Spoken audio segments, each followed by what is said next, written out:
محبت عنایت علماء اکرام کی ہیں، ائمہ اکرام کی ہیں، جو محنتیں کر رہے ہیں اور جو مسلک اعلیٰ حضرت کو لے کر آگے چل رہے ہیں۔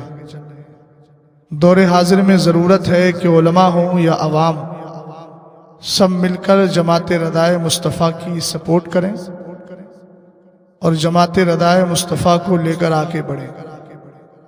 ہندوستان میں بے شمار تنظیمیں، بے شمار تحریکیں آپ کو ملیں گی، لیکن ایسی جماعت جس کے نیچے کبھی شیر بش اہل سنت نے کام کیا ہو، جس کے پرچم تلے سرکار مفتی اعظم نے 5 لاکھ لوگوں کو دوبارہ کلمہ پڑھا کے داخل اسلام کیا ہو، یہ وہی جماعت ہے جس کے پرچم تلے کبھی برہان ملت نے کام کیا ہے، سبحان اللہ، کبھی عید الاسلام نے کام کیا ہے، کبھی الحمدللہ اسی کا کام اور اسی کا پرچم اٹھا کر حضور سرکار سیدنا صدر اللہ فاضل علامہ نعیم الدین مراد آبادی آگے بڑھے ہیں۔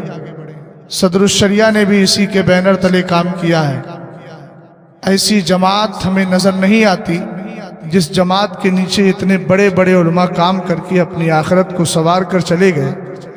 ضرورت ہے کہ اسی جماعت ردائے مصطفیٰ کو ہندوستان بھر نہیں بلکہ ہو سکے تو دنیا بھر میں عام کیا جائے، اس لیے کہ وہ جماعت ہے جس جماعت کا پہلا اصول اور پہلا ضابطہ ہی اعلیٰ حضرت امام اہل سنت نے یہ بنایا تھا۔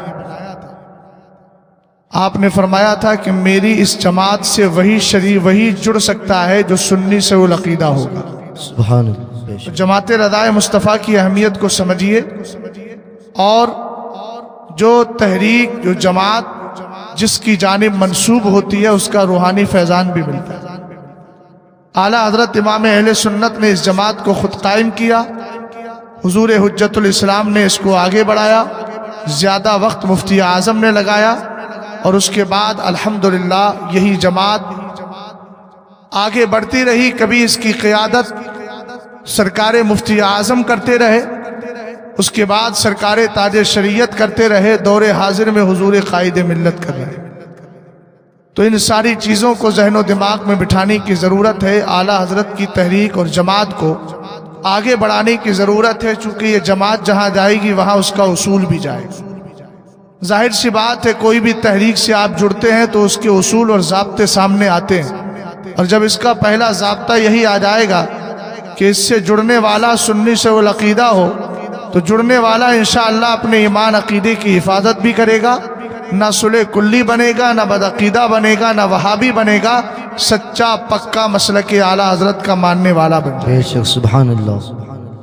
جن علاقوں میں یہ جماعتیں ایکٹیو ہیں، بڑی خوشی ہوتی ہے کہ ہمارے امام نے جو مشن دیا تھا وہ مشن الحمدللہ جاری و ساری ہے۔